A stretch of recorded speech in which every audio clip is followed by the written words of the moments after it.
উত্তর ত্রিপুরা জেলায় দীপাবলি উৎসব সর্বাঙ্গীন সফল করতে ব্যাপক প্রস্তুতি নিয়েছে আরক্ষা প্রশাসন। পুলিশ সুপার অবিনাশ রায় জানান, এবছর উত্তর জেলায় 250টি কালী পূজার আয়োজন করা হয়েছে। পুজোর দিনগুলিতে জেলা সদর ধর্মনগর সহ সর্বত্র আইন শৃঙ্খলা ব্যবস্থায় নাকা ব্যবস্থা, চেকিং, যানবাহন নিয়ন্ত্রণ ও অতিরিক্ত পুলিশ মোতায়েনের ব্যবস্থা করা হয়েছে। সকলকে শান্তিপূর্ণ পরিবেশ বজায় রেখে কালী পুজোর উৎসব আনন্দের সঙ্গে উদযাপনের আহ্বান জানিয়েছেন পুলিশ সুপার।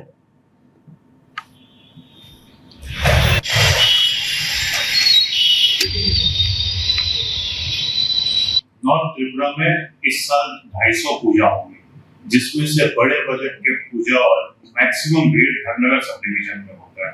ये पूजा 4 दिन चलेगा यहाँ पे। ये पूजा हमारे धर्मनगर का पूजा इतना फेमस है, पूरे त्रिपुरा से लोग इसको विजिट करते हैं और असम से भी लोग आते हैं। लोगों का बहुत सारे लोगों का संगम होता है।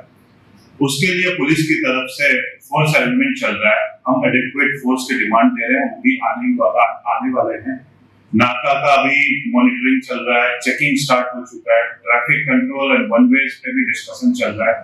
मैं ये बताना चाहता हूँ कि ये जो चंदा कलेक्शन आप लोग वॉलंटरी करिए, जो कि हो भी रहा है, और हाईवेज पे और रात में इसको करने से बचिए।